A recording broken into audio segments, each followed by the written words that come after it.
So in this video, I'm going to share with you secrets on how to stand out when trying to sell your home on the market. Now, depending on when you're selling your home and where, there might be a lot of competition when putting your home on the market. It's not always a hot seller's market where homes are just flying off the market. So you have to find a way to stand out to today's buyers. Now, how do buyers search for homes? I want you to think about that. So what probably came to your mind is sites like Zillow. Buyers are looking at places like this where they can look at every home on the market, compare them, and then decide exactly who to reach out to from there. So buyers have all the options literally right in their phone. And with so many homes coming on the market every day, how do you stand out? So there's going to be a few different ways that I typically recommend to all of my homeowner clients on how to make your home stand out from all the rest of the competition. When I'm going through each one of these examples, I want you to think about Zillow, sites like that where people are looking online. The first thing is going to be in the images. Now, surprisingly, in today's day and age, there are still real estate agents and homeowners who put a home on the market with iPhone pictures that they took on an iPhone, or even a worse phone, a smartphone that's not an iPhone or a flip phone. Oh my gosh, I still see that today. And instantly, a buyer is going to scroll through looking at all the new homes on the market, and they're going to click away. They're not even going to register it in their brain, just because in today's day and age, having crystal clear, amazing pictures is not even a competitive advantage. It's really just the norm at this point. So this is the easiest way to make sure that your home is eliminated from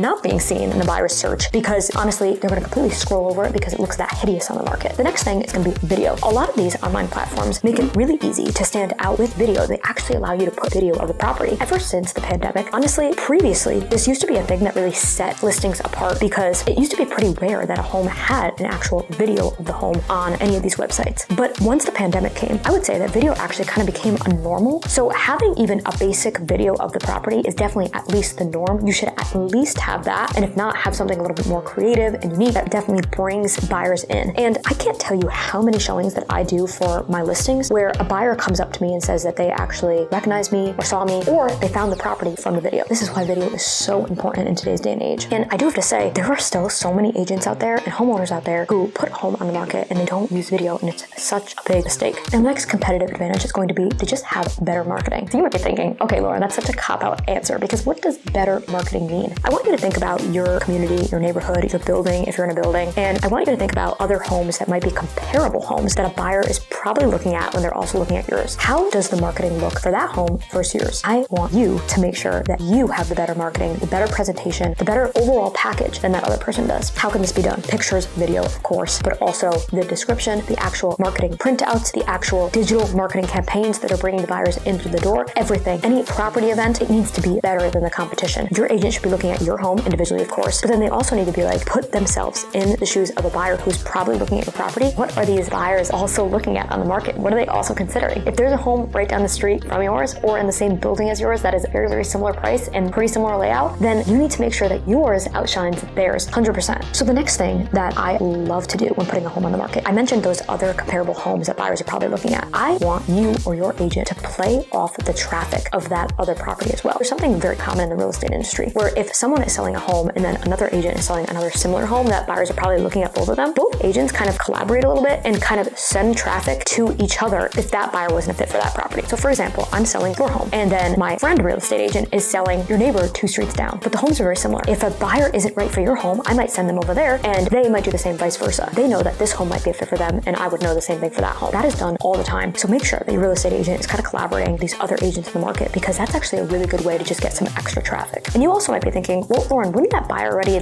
see that home on the market? Wouldn't they already know about that home? You'd actually be surprised. Just like I talked about in the first example, homes actually slip through the cracks on the market, especially if you're in a hot buyer's market where there's more inventory. Then it's really easy for a buyer to just literally miss over a home and they just didn't see it. So because of that, this is why this strategy still works so well, where that agent is collaborating with other similar listings as well. My last one is my favorite strategy. I always leave the best for last. This one, it's a little bit of a dirty little secret here. I strongly believe on undercutting the price of competitive homes on the market. What do I mean by this? This strategy was actually done to me a long time ago. I had a home on the market and I believe this home was right around, I want to say it was around 1.2. So let's just use 1.2 in this example. So this home was for sale for 1.2. We had this home on the market for about 2 weeks at this point. Another very similar unit, same layout, with like one little difference in the floor plan, came on the market right underneath 1.2, almost at $1 million.